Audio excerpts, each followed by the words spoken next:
Good show, Davy. Good show. I'll put you on full time.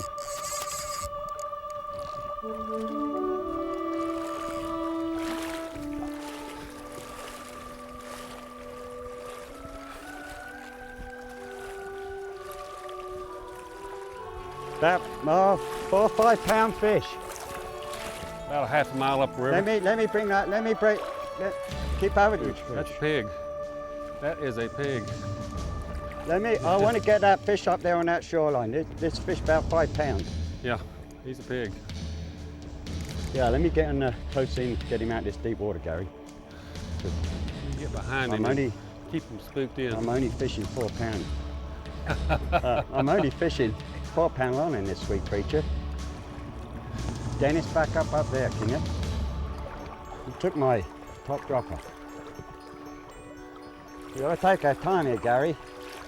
I can just get this fish right up there on the shore. Let me take my time. Let me take my time with it in front of me, because I know what I need to do with this fish.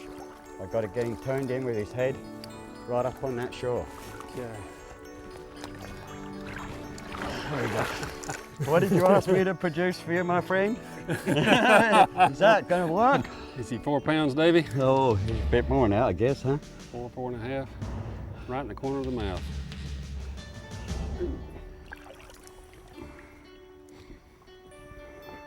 Yeah. There we go. She is ready. Top job. Boom. You too can catch fish like that if you learn to wet fly fish.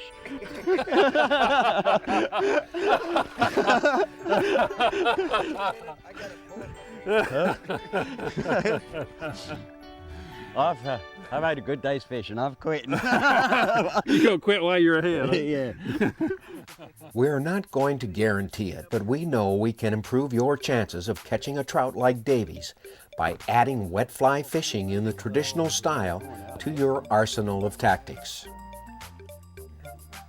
What we mean by the traditional style of wet fly fishing is how fly fishers of the British Isles and Ireland historically angled for trout on rivers, streams, lakes, and lochs. In the United States, wet fly fishing most often has come to mean swinging sunk flies down and across stream, and nothing more.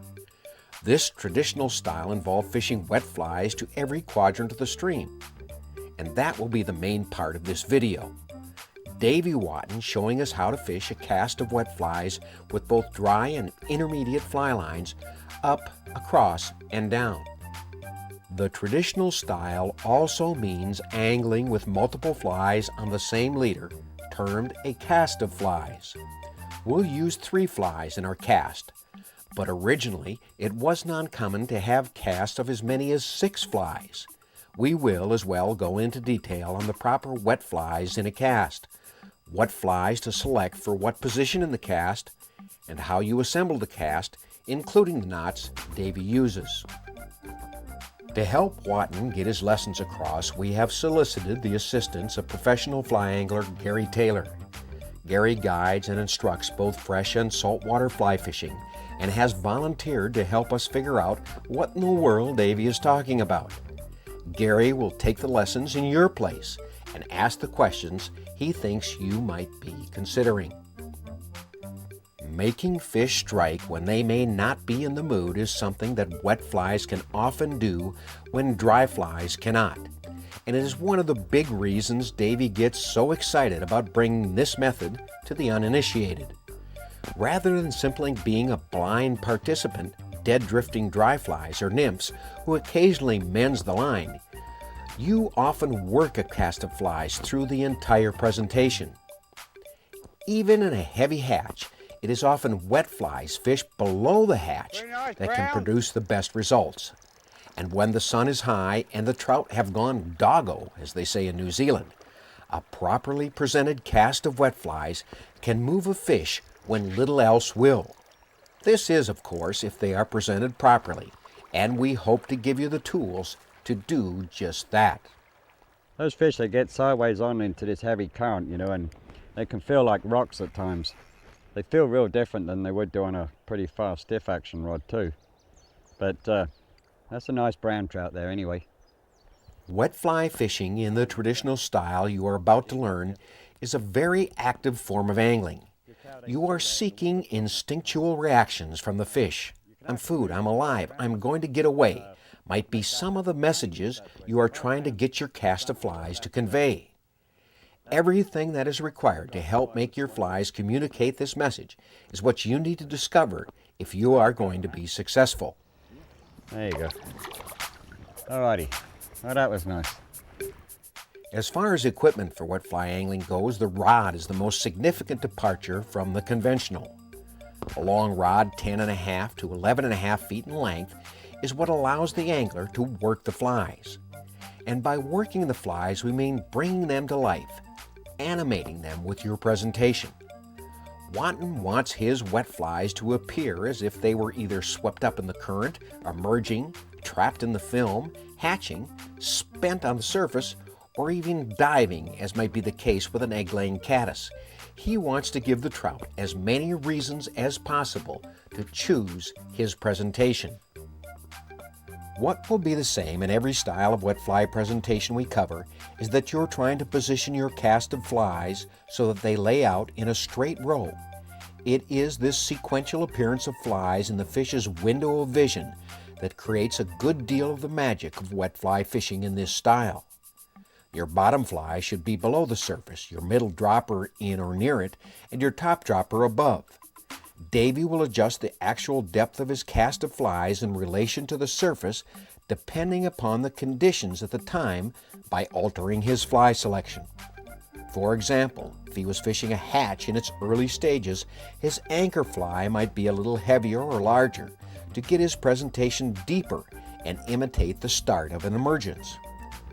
And conversely, if all the activity were on the top, he might present a lighter cast of flies that more closely represents surface emergers or adults about to take off.